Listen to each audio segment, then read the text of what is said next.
বেগম জিয়ার টিউমার ধরা পড়েছে, করা হয়েছে বায়োপসি, জানালেন চিকিৎসক। শারীরিক অবস্থা নিয়ে বিভ্রান্তি না ছড়ানোর আহ্বান মির্জা ফখরুলের, ক্ষোভ ঝাড়লেন গণমাধ্যমের ওপর।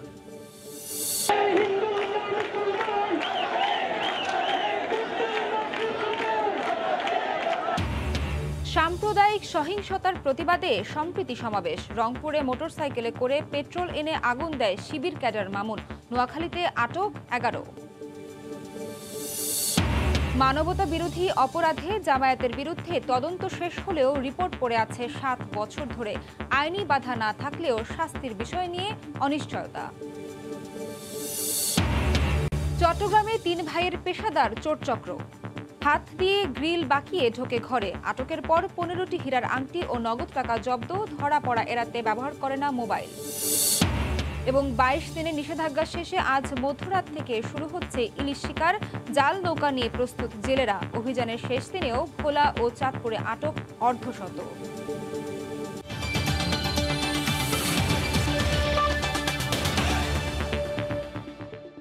দেখছিলেন শিরোনাম, জনপদের সঙ্গে আছি আমি নাবিলা সোহার। বিএনপি চেয়ারপারসন বেগম জিয়ার টিউমার ধরা পড়ায় বায়োপসি করা হয়েছে। অন্তত 3 সপ্তাহ সময় লাগতে পারে বায়োপসি পরীক্ষার ফল পেতে। বিকেলে গুলশানে সংবাদ সম্মেলনে একথা জানান তার চিকিৎসক ডক্টর AZM জাহিদ। সংবাদ সম্মেলনে মির্জা ফখরুল ইসলাম আলমগীর বেগম জিয়ার শারীরিক অবস্থা নিয়ে বিভ্রান্তি না ছড়ানোর আহ্বান জানান। উন্নত চিকিৎসার জন্য দ্রুত বেগম জিয়াকে বিদেশে নেয়ার আবারও দাবি জানান তিনি। দুর্নীতি মামলায় দণ্ডিত বিএনপি চেয়ারপারসন বেগম খালেদা জিয়া গুরুতর অসুস্থ। সোমবার সকাল থেকে হঠাৎই বিভিন্ন মাধ্যমে আসতে থাকে এমন খবর। এরই মধ্যে তার ছোট ছেলে আরাফাত রহমান কোকর স্ত্রীর দেশে আসায় সেই গুঞ্জন আরও দানা বাঁধে। এরই প্রেক্ষিতে বিকেলে দলটির গুলশান কার্যালয়ে জরুরি সংবাদ সম্মেলন করা হয়। বেগম জিয়ার শারীরিক অবস্থার বিস্তারিত জানাতে সংবাদ সম্মেলনে যোগ দেন তার চিকিৎসক ডাক্তার ZM জাহিদ। তিনি জানান, জ্বর নিয়ে 12 অক্টোবর হাসপাতালে ভর্তি হলে বেগম জিয়ার বেশ কিছু শারীরিক পরীক্ষা নিরীক্ষা করানো হয়। ধরা পড়ে তার শরীরে ছোট্ট একটি টিউমার। সিদ্ধান্ত নেওয়া হয় দ্রুত অপারেশনের। পরে তা বায়োপসি পরীক্ষার জন্য পাঠানো হয়। রিপোর্ট পেলেই পুরোপুরি নিশ্চিত হওয়া যাবে তার শারীরিক অবস্থা সম্পর্কে। বায়োপসি করার জন্যই ওনাকে আজকে ওটিতে নেওয়া হয়েছে, যেটি নিয়ে আমাদের সবারই জানার আগ্রহ রয়েছে বা উৎকণ্ঠা রয়েছে। বায়োপসি একটা ডায়াগনস্টিক প্রসেসের একটা পার্ট, এবং এই প্রসেসটার পরবর্তী চিকিৎসা কি হবে সেই পরীক্ষার উপর বেস করে পরবর্তী চিকিৎসা ওনার নির্ধারিত হবে এবং রেজাল্টের উপর বেস করে। সংবাদ সম্মেলনে মির্জা ফখরুল ইসলাম আলমগীর বেগম জিয়ার স্বাস্থ্য নিয়ে বিভ্রান্তি না ছড়ানোর আহ্বান জানান। আপনারা নিশ্চিত থাকুন যে আমাদের দেশেতে বেগম খালেদা জিয়া এখন একদম সুস্থ আছেন। এত দায়িত্ব জ্ঞানহীন মিডিয়া কেন হবে ভাই? ওয়াই? They must confirm. জিজ্ঞেস করতে হবে, যারা কাজ করছেন, যারা আছেন, আমাদেরকে জিজ্ঞেস করবে, ডাক্তার সাহেবকে জিজ্ঞেস করবে। আরে একটা বলে দিলেই হয়ে গেল। কি সমস্যাটা হয় এখানে যে আপনার এগুলো বলতে গিয়ে তিলকে তাল করে ফেলা হয়। উন্নত চিকিৎসার জন্য বেগম জিয়াকে আবারও বিদেশ নেয়ার সুযোগ দেওয়ার দাবি জানান মির্জা ফখরুল। সাবেক প্রধানমন্ত্রী, সাধারণ মানুষের তো চিকিৎসার পাওয়ার অধিকার আছে। রাশেদ লিমন, সময় সংবাদ, ঢাকা। এদিকে সাম্প্রদায়িক সহিংসতার প্রতিবাদে চট্টগ্রাম সহ বিভিন্ন স্থানে সম্প্রীতি সমাবেশ করেছেন নানা শ্রেণী পেশার মানুষ। কর্মসূচি থেকে সহিংসতায় জড়িতদের দৃষ্টান্তমূলক শাস্তির দাবি জানানো হয়। সাম্প্রদায়িক সম্প্রীতি নষ্ট করার অপচেষ্টা রুখে দিতে প্রতিবাদ মুখর গোটা দেশ। ঘটনার নিন্দা জানিয়ে দোষীদের শাস্তির দাবি জানান শিক্ষক সমাজ, রাজনৈতিক সংগঠন, আলেম ওলামা সহ বিভিন্ন সংগঠনের নেতাকর্মীরা। সোমবার বিকেলে চট্টগ্রাম নগরীর আন্দরকিল্লায় সংখ্যালঘু সুরক্ষা আইন দ্রুত বিচার ট্রাইব্যুনালে দোষীদের বিচারের দাবিতে প্রতিবাদ সমাবেশ করেছে মহানগর পূজা উদযাপন পরিষদের নেতাসহ সর্বস্তরের মানুষ। এ সময় প্রতিবাদী ব্যানার, ফেস্টুন হাতে মিছিল নিয়ে নগরীর প্রতিটি ওয়ার্ড থেকে সাধারণ মানুষ আসতে থাকেন সমাবেশস্থলে। শত শত মানুষের উপস্থিতিতে পুরো এলাকা যেন জনসমুদ্রের রূপ নেয়। এ সময় হামলার সাথে জড়িতদের দ্রুত বিচারের আওতায় আনার দাবি জানান তারা। এদেশে আমরা স্বাধীনভাবে মুক্তভাবে ধর্মচর্চা করতে চাই। সংখ্যালঘু সুরক্ষা আইনের কথা তারা ঘোষণা দিয়েছিল, আমরা সেই আইনটি দ্রুত বাস্তবায়নের জন্য দাবি জানাই। এদিকে বিভাগীয় আইনশৃঙ্খলা কমিটির সভায় চট্টগ্রাম রেঞ্জের ডিআইজি জানান, সাম্প্রদায়িক সহিংসতার সঙ্গে জড়িতদের চিহ্নিত করে একে একে আইনের আওতায় আনা হচ্ছে। মূল যে ব্যক্তিটা যেখান থেকে শুরু আসার কথা হচ্ছে যে সেই ব্যক্তিটাকে আমরা একেবারে নিশ্চিতভাবে চিহ্নিত করে গ্রেফতার করতে পেরেছি। দুর্গোৎসবকে কেন্দ্র করে ঘটে যাওয়া ধ্বংসযজ্ঞের প্রতিবাদে সোমবার কেন্দ্রীয় শহীদ মিনারে অসাম্প্রদায়িক চেতনার জয়গানে সংহতি প্রকাশে আসে দেশের ৮৬টি সংগঠন। কাঁধে কাঁধ মিলিয়ে দেশের সাম্প্রদায়িক অপশক্তিকে রুখে দেওয়ার প্রত্যয় জানান সংগঠনের নেতাকর্মীরা। এই সময় গুজব ও সাম্প্রদায়িক উস্কানি রোধে আরও সতর্ক হওয়ার আহ্বান জানান তারা। রাজপথে সাম্প্রদায়িক শক্তিকে মোকাবেলা করা হবে বলেও হুঁশিয়ারি দেয় ছাত্র সংগঠনগুলো। শুধু কেবলমাত্র সভা সমাবেশ না করে আসলে অন্তরে অসাম্প্রদায়িকতা ধারণ করি। আমরা প্রতিহিংসায় বিশ্বাস করি না।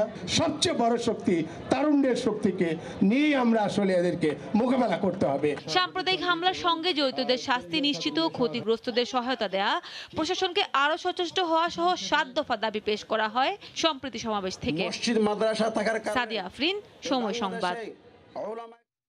রংপুরে মাঝিপাড়ায় মোটরসাইকেলে করে পেট্রোল এনে বাড়িঘরে ছিটিয়ে দিয়ে আগুন দেয় শিবির ক্যাডার মামুন, আর তাকে সহযোগিতা করে সনেট। তাদেরকে গাইবান্ধা থেকে গ্রেফতার করা হয়েছে। এদিকে নোয়াখালীতে সাম্প্রদায়িক সহিংসতার ঘটনায় গ্রেফতার হয়েছে আরও 11 জন।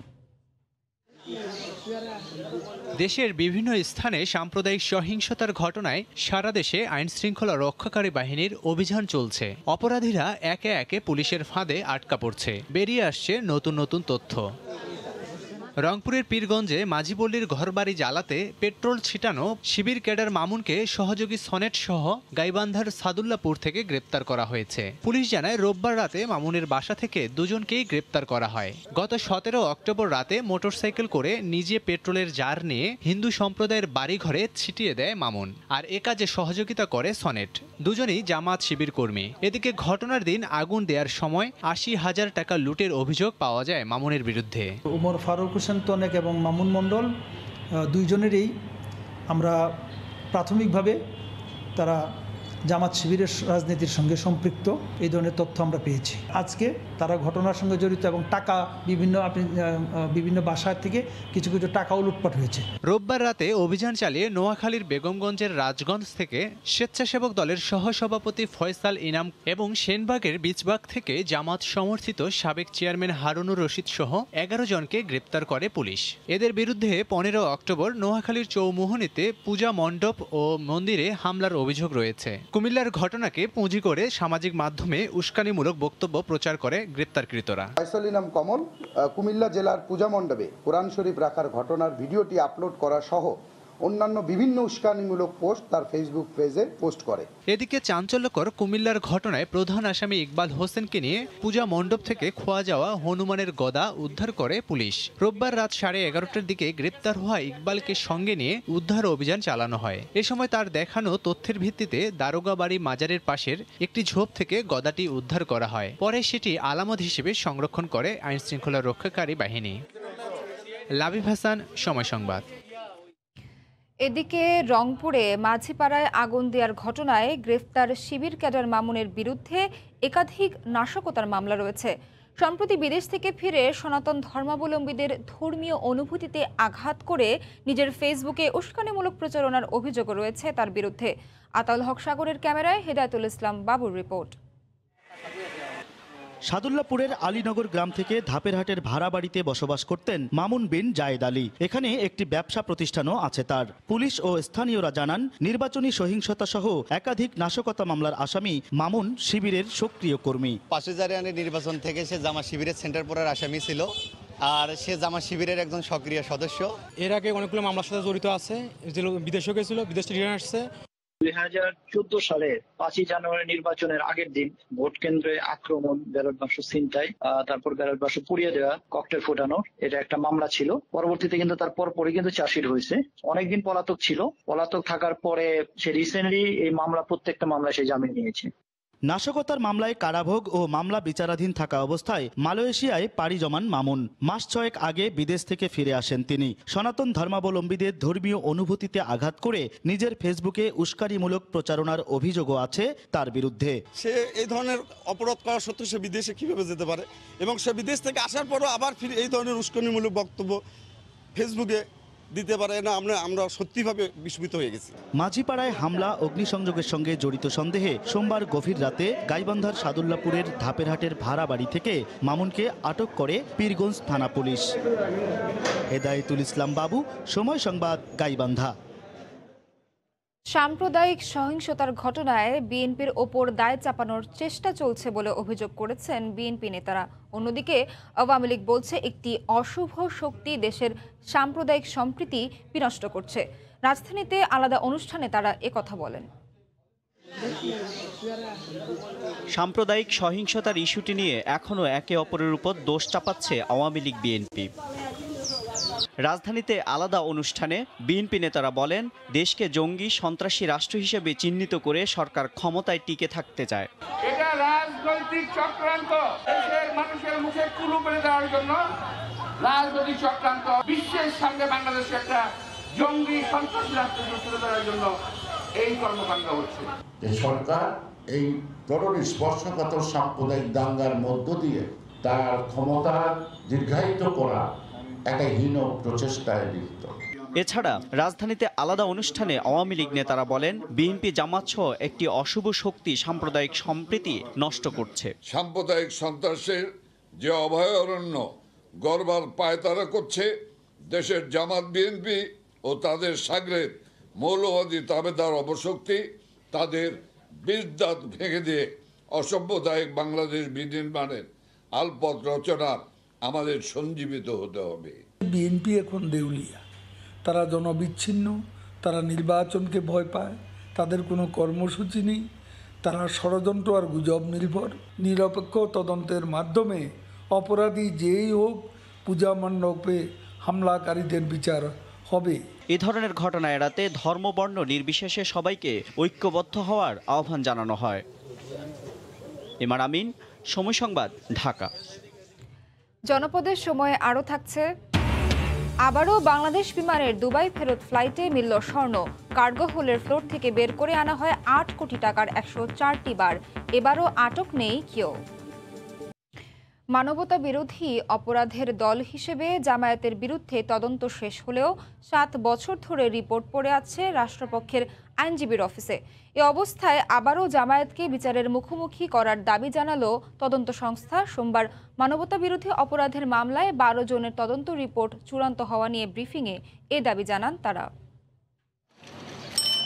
মানবতাবিরোধী অপরাধের মামলার বেশ কয়েকটি রায়ে জামায়াত ইসলামীকে অপরাধী সংগঠন হিসেবে আখ্যায়িত করেছেন আন্তর্জাতিক অপরাধ ট্রাইব্যুনাল।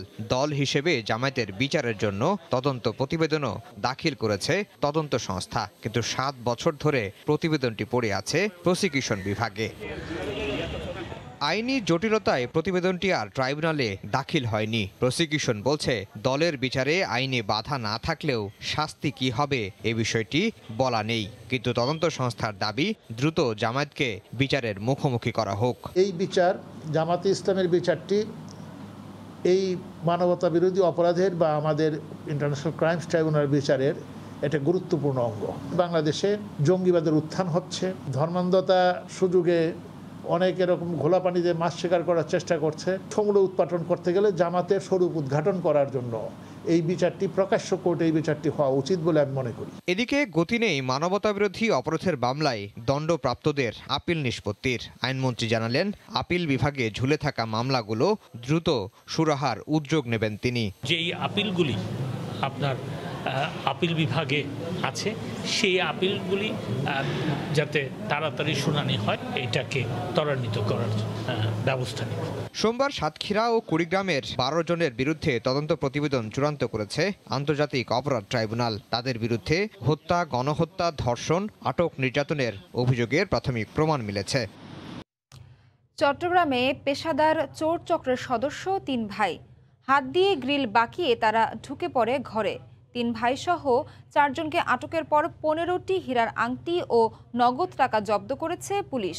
ধরা পড়া এড়াতে তারা মোবাইলও ব্যবহার করত না। শাখাউত টেপুর ক্যামেরায় বিস্তারিত জানাচ্ছেন কমল দেব। সিসিটিভি ফুটেজে দেখা যাচ্ছে নগরীর একটি বহুতল ভবনে গ্রিল ভেঙে ভেতরে ঢুকছে চোর দলের সদস্য মাইনুদ্দিন।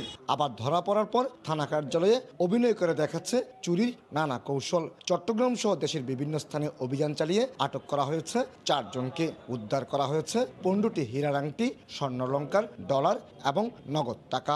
এক ভাই রিক্সা চালায় আর 2 ভাই প্যাসেঞ্জার সেজে উপরে ওঠে, রিক্সার উপরে ওঠার পরে তারা বিভিন্ন অলিয়ে গলিয়ে ঘুরে বাসা টার্গেট করে এক ভাই মাইনুদ্দিন যে বডি বিল্ডার, সে চুরি করে আবার জিমও করে, কিন্তু সে যে কোনো বিল্ডিংয়ের পেছন দিয়ে ওঠে, জানালার গ্রিলকে নিজের শক্তি দিয়ে বাঁকা করে হাত পায়ের সহায়তায় সে বাঁকা গ্রিলের দিয়ে সে বিল্ডিংয়ে প্রবেশ করে। এই 3 ভাই গত 5 বছরে চুরি করেছে অন্তত 400, আর পুলিশের হাতে গ্রেপ্তার হয়েছে 6 বার। মূলত কারাগারে রান্না করে কাজ করতে গিয়ে তার হাত ও পায়ের পেশিগুলো শক্তিশালী হয়ে ওঠে। জামিনে বের হয়ে জিমও করেছে। শারীরিক এই শক্তিকে লাগানো হচ্ছে চুরির কাজে। নগদ টাকা ও স্বর্ণালংকার তাদের চুরির মূল টার্গেট। হাতে গ্রিল ব্যাগা করে বাসার ভিতরে ঢুকে মোবাইল টোবাইল নেই, আর নাহলে টাকা পয়সা পাইলে এগুলো নিয়ে আসে। চুরি করে আসছে, আমি দেখছি, দেখার পরে আমার $7 দিছে, এগুলো আমি দিয়ে দিছি। এই চোর দলের প্রতিটা সদস্যের বিরুদ্ধে নগরের বিভিন্ন থানায় 20টির বেশি মামলা রয়েছে বলে জানিয়েছে পুলিশ। তবে গ্রেপ্তার এড়াতে এই দলের সদস্যরা মোবাইলের মতো কোনো ইলেকট্রনিক্স ডিভাইস চুরি কিংবা ব্যবহার করে না। কমল দে, সময় সংবাদ, চট্টগ্রাম। 20 দিনের ব্যবধানে আবারও বাংলাদেশ বিমানের দুবাই ফেরত ফ্লাইট থেকে উদ্ধার করা হলো স্বর্ণ। বিমানের কার্গো হোলের ফ্লোর থেকে বের করে আনা হয় 8 কোটি টাকা মূল্যের 104 পিস স্বর্ণের বার। তবে এ ঘটনায় কাউকে আটক করা যায়নি। শুল্ক ফাঁকি দিয়ে আনা এ স্বর্ণ সীমান্ত দিয়ে পাচারের উদ্দেশ্যে আনা হয়েছে বলে ধারণা করছেন কাস্টমস গোয়েন্দারা। চলতি মাসের শুরুর দিকেই বিমান বাংলাদেশ এয়ারলাইন্সের টয়লেট থেকে 14 কেজি স্বর্ণ উদ্ধার হয়। এর মাত্র 20 দিনের মাথায় আবারও ধরা পড়ল 12 কেজি। রোববার রাত 9টার দিকে শাহজালাল আন্তর্জাতিক বিমানবন্দরের ফ্লাইট BG 4148 অবতরণ করে। এরপর কাস্টমস গোয়েন্দারা তল্লাশি চালায়। তল্লাশিতে কার্গো হোলের মাঝখানের দরজার বাম পাশের মেঝেতে অভিনব কৌশলে লুকানো বেল্ট বাঁধা ও স্কচ টেপ মোড়ানো 104 পিস স্বর্ণের বার পাওয়া যায়। তবে এবারও কাউকে গ্রেফতার করা যায়নি। কার্গো যারা হ্যান্ডলিং করে তারা ওঠার আগেই আমাদের অফিসাররা সেখানে প্রবেশ করে। তো এটা করতে অনেক ঝামেলা পোহাতে হয়েছে, গিয়ে ওখানে এগুলো পাই। বারবার এমন স্বর্ণ আটকের পর মূল হোতারা কেন রয়ে যায় ধরা ছোঁয়ার বাইরে? সাংবাদিকদের এমন প্রশ্নের জবাবে শুল্ক গোয়েন্দা বলছে, চালান আটকের পর মামলা দায়ের করা পর্যন্ত দায়িত্ব তাদের। কারোর কাছে পাওয়া যায় না, কেউ ছিল না, কাউকে আমরা গ্রেপ্তার করতে পারি নাই। আমরা পুলিশে মামলা করব। মামলা করলে ওখানে কারা দায়িত্বে ছিল, কার্গো হ্যান্ডলিং করার দায়িত্বে কারা ছিল, সে তালিকা পুলিশ নেবে, পুলিশ নিয়ে ব্যবস্থা নেবে।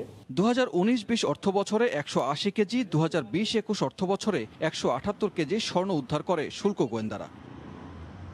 সানবীর রূপল, সময় সংবাদ, Dhaka. EDF Aluminium, redefine possibilities. আদি বুড়িগঙ্গা চ্যানেল উদ্ধারে রাজধানীর কামরাঙ্গীর চরে দ্বিতীয় দিনের উচ্ছেদ অভিযান শুরু হতে না হতেই বন্ধ হয়ে যায় এক্সকাভেটর। এরপর কোনো রকমে হাতুড়ি দিয়ে চলে কাজ। এদিকে জরিপ না করে উচ্ছেদের অভিযোগ করেছেন ভবন মালিকরা, তবে অভিযোগ অস্বীকার করেছে বিআইডব্লিউটিএ। নদীর জায়গা দখলের পর গড়ে তোলা এসব স্থাপনা দেখে বোঝার উপায় নেই এখানে প্রবাহমান ছিল বুড়িগঙ্গার আদি চ্যানেল। রাজধানীর কামরাঙ্গীর চরের মাহাদিনগরে সোমবার দ্বিতীয় দিনের মতো উচ্ছেদ অভিযান চালায় বিআইডব্লিউটিএ। তবে ভবন ভাঙার কাজ শুরু হতে না হতেই বিকল হয়ে যায় অভিযানের একমাত্র এক্সকাভেটর। পরে হাতুড়ি দিয়ে থেমে থেমে কিছুক্ষণ চলে উচ্ছেদ অভিযান। এর আগে বুড়িগঙ্গা আদি চ্যানেলের মুখের ভরাট করা অংশের মাটি সরাই বিআইডব্লিউটিএ। তবে অভিযোগ ওঠে জরিপ না করেই উচ্ছেদ অভিযান চালিয়েছে প্রতিষ্ঠানটি। অনেকেই এসে নিজেদের বৈধ মালিক দাবি করে বিভিন্ন কাগজপত্র দেখান। আমাদের জায়গা আমাদেরকে না বুঝাই দিয়ে এই যে গোজামিল মাপ কেউ ভোগ করতেছে খালের জায়গা, আর কারো মালিকানা জায়গায় খালে চলে যাবে, এটা কি রকম? সিএস রেকর্ড দিচ্ছে সরকার, এসএ দিচ্ছে সরকার, আরএস দিচ্ছে সরকার, এভরিথিং হ্যাজ গিভেন বাই সরকার, তাই না? তাহলে আমরা ওই কাগজ দিয়েই কিনছি, ওই কাগজ দিয়ে খাজনা খারিজ দিছি। তো সরকার আমার একর বিল দিছে এবং সরকার আমার থেকে খাজনা নিছে। তো যদি খাজনা নিয়ে থাকে, বিল দিয়ে থাকে, আমার আরএসএ মালিক, সিএসএ মালিক, ওনারা এটা কিভাবে এই মনে করেন অবৈধ বলে উচ্ছেদ অভিযান চালায়। বড় বড় কোম্পানিগুলি এখনও দাঁড়া রয়েছে, কিন্তু মাঝখান দিয়ে খালা হয়, আপনি প্রথম দিয়ে শুরু না করে কিভাবে মাঝখান দিয়ে ভাঙতেছেন। তবে এমন অভিযোগ মানতে নারাজ BIWTA। খাল নদী রাষ্ট্রের সম্পদ, এটা কারণ আমার নামজারি হওয়ার সুযোগ, নামজারি হলো সেটা নাল অ্যান্ড ভয়েড, সেটা সম্পূর্ণ অবৈধ। আমরা হাইকোর্টের নির্দেশে এসেছি অবৈধ স্থাপন উচ্ছেদ করার জন্য একটা তালিকা নিয়ে এসেছি, সেই তালিকা অনুযায়ী আমরা মাইকিং করেছি। আদি বুড়িগঙ্গা চ্যানেলকে আগের রূপে ফিরিয়ে হাতির ঝিলের মতো নান্দনিক প্রকল্প বাস্তবায়নের পরিকল্পনা রয়েছে সরকারের। ফারুক ভূঁইয়া, রবিন, সময় সংবাদ, ঢাকা। কক্সবাজারের সমুদ্র সৈকতের সুগন্ধা পয়েন্টে অর্ধ শতাধিক অবৈধ স্থাপনা উচ্ছেদ করা হয়েছে। গতকাল গভীর রাতে 4টি ট্রাকে করে বাঁশ ও পলিথিন এনে সরকারি জমিতে অর্ধ শতাধিক দোকানঘর নির্মাণ করেন দখলদাররা। বিষয়টি জানার পর বিকেলে অতিরিক্ত জেলা প্রশাসক আমিন আল পারভেজের নেতৃত্বাধীন ভ্রাম্যমাণ আদালত অভিযান চালায়। এ সময় অবৈধভাবে গড়ে ওঠা অর্ধ শতাধিক স্থাপনা উচ্ছেদ করা হয়। এর আগে গত বছর সুগন্ধা পয়েন্টের উত্তর পাশে প্রায় শতাধিক অবৈধ দোকান উচ্ছেদ করে কক্সবাজার উন্নয়ন কর্তৃপক্ষ ও জেলা প্রশাসন। যারা এটি করেছিলেন তারাই আমাদের ডাকে সাড়া দিয়ে নিজেরা এগুলো সরিয়ে নিচ্ছেন। কোনোভাবেই অনুমোদিত কোনো স্থাপনা কক্সবাজারের সমুদ্র সৈকত এলাকায় করতে দেওয়া হবে না। শুধু সমুদ্র সৈকত না, সমগ্র পৌর শহর এবং এর বাইরে কোথাও কোনো অবৈধ স্থাপনা না থাকুক এবং নতুন করে গড়ে না উঠুক। 19 বছরেও দেশে বন্ধ হয়নি নিষিদ্ধ পলিথিনের ব্যবহার আর উৎপাদন। এই পলিথিনের প্রভাবে দূষণের শিকার হচ্ছে নদ নদী, ক্ষতিগ্রস্ত হচ্ছে প্রকৃতি। বুড়িগঙ্গার অস্তিত্বই বিলীন হয়ে গেছে প্লাস্টিকের ভয়াবহতায়। শুধু তাই নয়, নদীর দুই পার এখন অবৈধ প্লাস্টিকের কারখানার দখলে। বিশেষজ্ঞরা বলছেন, পরিবেশ অধিদপ্তরের নিষ্ক্রিয়তার সুযোগেই অবৈধ এই পলিথিন ব্যবসা। প্রিন্স আরিফিনের ক্যামেরায় সাদাত রহমতুল্লাহর রিপোর্ট। 400 বছর আগে বুড়িগঙ্গার তীরে গড়ে ওঠা ঢাকা, সেই বুড়িগঙ্গা আজ প্রাণহীন, প্লাস্টিক আর পলিথিনের বর্জ্য। নদীর দুই প্রান্তে গড়ে উঠেছে শত শত প্লাস্টিক কারখানা। সারা দেশ থেকে সংগ্রহ করা পলিথিন আর প্লাস্টিক ধোয়ার কাজে ব্যবহার করা হয় এই বুড়িগঙ্গা। সবাই জানে কারা ধ্বংস করছে এই পরিবেশ, কিন্তু কেউ নাম বলতে চায় না। নদীতে যেটা ধুইতেছে এটা মনে করেন পানিরও দূষিত করতেছে, এটা যে কোনোভাবে এটা বন্ধ করা উচিত। কারখানা তো বহুত আছে, এই দিক দিয়ে কারখানার অভাব নেই। শুধুই নদীর দুই পার নয়, সড়ক থেকে গৃহস্থলীর ময়লা সবখানেই রাজত্ব নিষিদ্ধ পলিথিনের। বুড়িগঙ্গা নদীতে একসময় লঞ্চ স্টিমার চলাচল করলেও আজ তা রূপকথার গল্প। চলাচল তো এখান দিয়ে আমার গাবতলী যাওয়া যেত, এখানে মানে অনেক মালবাহী নৌকা যেত, ইট বালু সিমেন্ট, এখন আর এগুলা দেখছো না। পানের দোকানের ময়লা, চায়ের পাতি থেকে শুরু করে সব ময়লা এখানেই ফেলা হয়। এটা মোটামুটি এখন নদী না, ডাস্টবিনই হয়ে গেছে। নদী বাঁচাও আন্দোলনের কর্মীরা বলছেন, দেশে প্রতিদিন গড়ে 1,40,00,000 লাখ পলিথিন ব্যাগ ব্যবহার করা হচ্ছে, যার অধিকাংশ ফেলা হয় নদীতে। এর প্রভাবেই দূষণের শিকার হচ্ছে নদ নদী আর আবাদি জমি। 7 থেকে 10 ফিট পলিথিনের লেয়ার থাকাতে ঢাকার পানির যে নিচে যাওয়ার কথা সেটা নদীর ক্ষেত্রে সেভাবে হয় না। বন্ধ একটা জিনিস, নিষিদ্ধ একটা জিনিস, এটা প্রোডাকশনের জন্য হাজার ফ্যাক্টরি আছে আপনিই বলতেছেন। তার মানে আমাদের আইন আছে, আইনি কাঠামো আছে, কিন্তু সেটা বাস্তবায়িত হচ্ছে না। বিশেষজ্ঞরা বলছেন, প্লাস্টিকের এই ভয়াবহতা রুখতে দায়িত্ব নিতে হবে পরিবেশ অধিদপ্তরকেই। তাদের দায়িত্বহীনতার সুযোগ নিচ্ছে পলিথিন ব্যবসায়ীরা। পরিবেশ অধিদপ্তরের দায়িত্ব হচ্ছে মনিটরিং অ্যান্ড এনফোর্সমেন্ট যে টিম আছে তার মাধ্যমে গিয়ে পলিথিনের ব্যবহার রোধ করা, বিক্রয় রোধ করা, উৎপাদন রোধ করা এবং রপ্তানি রোধ করা। পলিথিন ও প্লাস্টিকের ক্ষতির কথা ভেবে আমাদের দেশেও 2002 সাল থেকে প্রথম পলিথিন নিষিদ্ধ করা হয়। প্লাস্টিক বর্জ্যের প্রভাবে তিল তিল করে হত্যা করা বুড়িগঙ্গার শাখা নদী আজ হারিয়েছে তার দিক। ক্ষতি করে প্লাস্টিক আর পলিথিন শুধু নদী নয়, ধ্বংস করছে প্রকৃতির উর্বরতাকে, তেমনি মানবদেহে দীর্ঘমেয়াদী রোগের কারণেই প্লাস্টিক। পরিবেশবিদরা বলছেন, আইনের কঠোরতার পাশাপাশি প্লাস্টিক বন্ধে সচেতন হতে হবে সবাইকে। সাদাত রহমতুল্লাহ, সময় সংবাদ, ঢাকা। দীর্ঘ 22 দিন মা ইলিশ সংরক্ষণে নদীতে মাছ ধরা বন্ধ থাকার পর আজ মধ্যরাত থেকে নিষেধাজ্ঞা উঠে যাচ্ছে। তাই নদীতে জাল ফেলতে প্রস্তুত চাঁদপুরের পদ্মা ও মেঘনার জেলেরা। সময় মতো মা ইলিশ ডিম ছাড়ার সুযোগ পাওয়ায় ইলিশের উৎপাদন বাড়বে এমন প্রত্যাশা সংশ্লিষ্টদের। ফারুক আহমদের তথ্য ও নাইমুল ইসলাম নীরবের ছবিতে রিপোর্ট। রঙিন সুতোয় জাল বুনছেন জেলে দেলু খান। এই জালেই ধরা পড়বে রূপালী ইলিশ। চাঁদপুর সদরের মেঘনাপাড়ের জেলে শুধু দেলু খানই নন, জেলার পদ্মা ও মেঘনাপাড়ের হাজার হাজার জেলে অপেক্ষায় মাছ ধরার। মা ইলিশ ডিম ছাড়তে সাগরের নোনা জল ছেড়ে নদীর মিঠা পানিতে ছুটে আসে। তাই মৌসুমের এই সময়ে চাঁদপুরের পদ্মা ও মেঘনার অভয়াশ্রমে সব ধরনের মাছ ধরা নিষিদ্ধ করে সরকার। তবে 22 দিনের সেই নিষেধাজ্ঞা শেষ হচ্ছে মধ্যরাতে।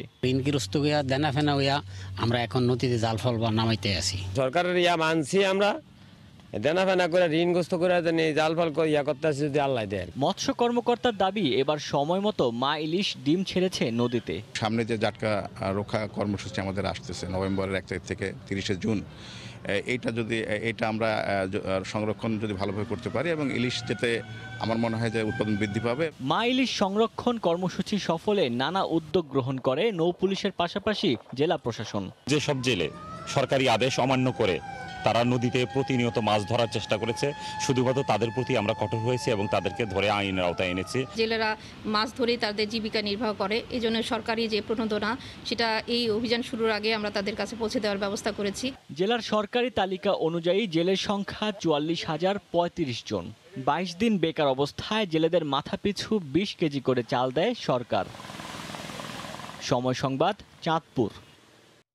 17 মাস ধরে সন্তানকে আটকে রেখেছে বাবা, নির্যাতন করে পাগল বলে মাকেও বাসা থেকে বের করে দেওয়ার অভিযোগ উঠেছে পরিকল্পনা প্রতিমন্ত্রীর ছেলের বিরুদ্ধে। তাই সন্তানকে ফিরে পেতে মা হাইকোর্টের দ্বারস্থ হয়েছেন। শুনানি শেষে শিশুটিকে নিয়ে তার বাবার বিদেশ যাত্রায় নিষেধাজ্ঞা দিয়েছেন আদালত। গত বছরের 8 ফেব্রুয়ারি থেকে 5 বছরের শিশু ইসফির আনাহিতাকে কাছে পাননি মা। এ কদিন শুধু ভিডিও কলে কথা বলার সুযোগ হয়েছে, তাও আদালত থেকে অনুমতি পাওয়ার পর। মায়ের অভিযোগ, 6 বছরের সংসারে শ্বশুরবাড়ির অকথ্য নির্যাতন সহ্য করতে হয়েছে তাকে। পাগল বলে বের করে দেওয়া হয় বাড়ি থেকে। ভিডিও কলে কথা বলার সুযোগ দিলেও সন্তানকে পরিচয় করে দেওয়া হতো খালা হিসেবে। শারীরিক মানসিক নির্যাতন, আমাকে প্রতিনিয়ত সবার কাছে অপদস্থ করা হতো, আমাকে পাগল বলা হতো। এমনকি বাচ্চাও পর্যন্ত ধরে রেখেছে, বাচ্চাকে দিয়ে পর্যন্ত বলিয়েছে তোমার মাকে পাগল ডাকো। তার অভিযোগ, স্বামীর পরিবার প্রভাবশালী হওয়ায় ভয়ভীতি দেখানোর কারণে আইনের আশ্রয় নিতে পারেননি তিনি। মা বাচ্চাকে দেখতে পারবে না, এরকম আসলে কোনো আইন নাই। ও আমার শরীরের একটা অঙ্গ, কেন আমাকে এত খারাপভাবে ডিপ্রাইভ করা হচ্ছে, বঞ্চিত করা হচ্ছে 1.5 বছরেরও বেশি সময়, আমি ঠিক জানি না। বাচ্চা মার কাছে আসবে, এটা তো ওর ন্যায্য অধিকার, তাই না? তাই সন্তানকে কাছে পেতে হাইকোর্টের দ্বারস্থ হলেন মা। শুনানি শেষে রুল জারি করেন আদালত। নিষেধাজ্ঞা দেয়া হয়েছে শিশু ইসফিরকে নিয়ে বাবার বিদেশ যাত্রার। নর্মালি আমরা দেখি হাইকোর্ট ডিভিশনে হাজব্যান্ড আসে, কিন্তু এখানে দেখলাম আনফরচুনেট মাদার, মাকে আসতে হলো। তো এটা একটা গ্রেট ইনজাস্টিস। ভুক্তভোগীর স্বামীর নাম মুশফেক আলম সৈকত, শ্বশুর পরিকল্পনা প্রতিমন্ত্রী ডক্টর শামসুল আলম। যদিও এ বিষয়ে প্রতিমন্ত্রীর পরিবারের কারো বক্তব্য পাওয়া যায়নি। আফজাল হোসেন, সময় সংবাদ, ঢাকা।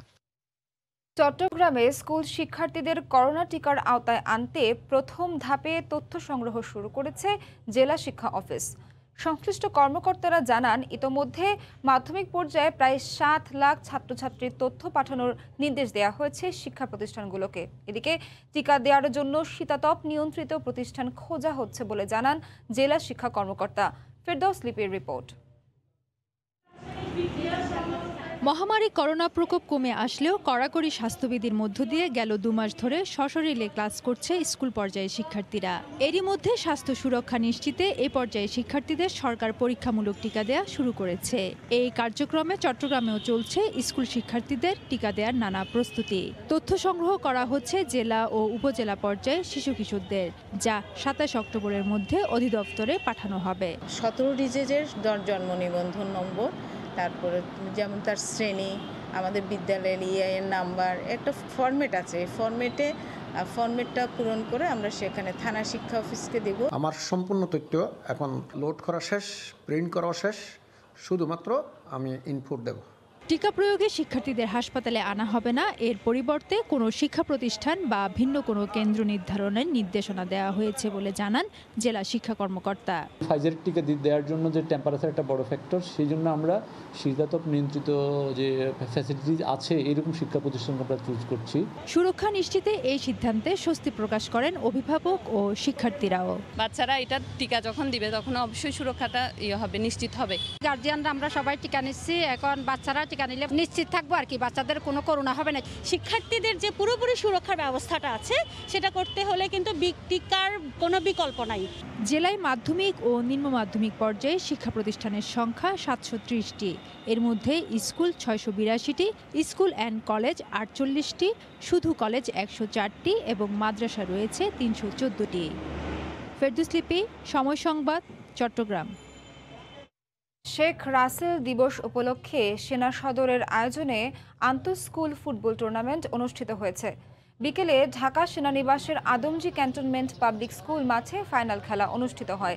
এতে প্রধান অতিথি হিসেবে ছিলেন বাংলাদেশ সেনাবাহিনীর quartermaster lieutenant general Saiful Alam.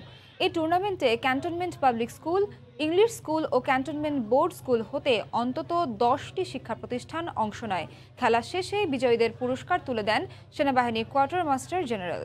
জানিয়ে দিচ্ছি জনপদের সময়ের শিরোনামগুলো। বেগম জিয়া টিউমার ধরা পড়েছে, করা হয়েছে বায়োপসি, জানালেন চিকিৎসক। শারীরিক অবস্থা নিয়ে বিভ্রান্তি না ছড়ানোর আহ্বান মির্জা ফখরুলের, ক্ষোভ ঝাড়লেন গণমাধ্যমের ওপর।